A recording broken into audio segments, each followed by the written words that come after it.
1 2 3 4 1 2 3 4 zay le ho ianarantsika jereo tsara ny première temps sy ny deuxième temps dia mitovy amin'ny troisième temps sy quatrième temps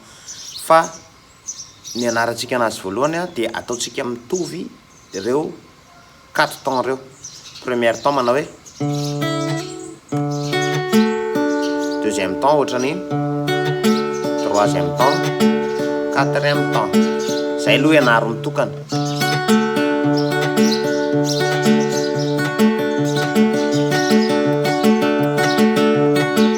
pouce majeur pouce index pouce majeur pouce index pouce majeur pouce index pouce majeur pouce index ao 4 1 2 3 4 rehefa miverina mikitika ao ambony amin'le base fondamentale ny kibe atsika dia iny le manisa taontsika 1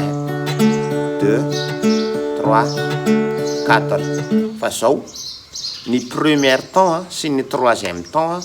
dia amboaritsika kely ok le 1 tsika tiatsika ny majeur 1 2 3 4 zay 1 2 3 4 ny 1 sy ny 2 mitovy amin'ny 3 sy 4 ok donc 1 1 2 3 4 1 2 3 4 voilà zay jerefo tsara rehefa mandeha izy io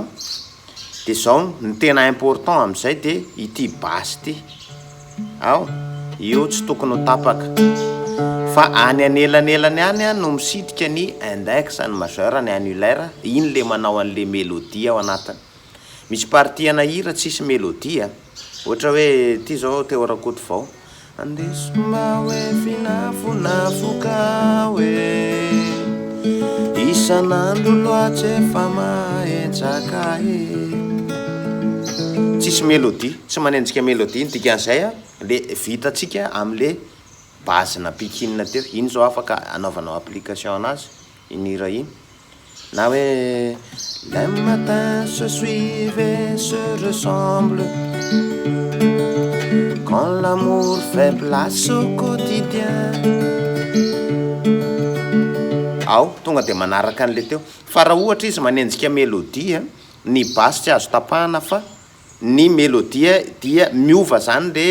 index sy le majeur mety misy mifamadika mety misy fotoana miara-tendrena amin'ny posy ny index sy ny majeur arakaraka le hira zay atao de misy tutoriel hira Travis Pikin be de be ihany koa ato mandefasa MP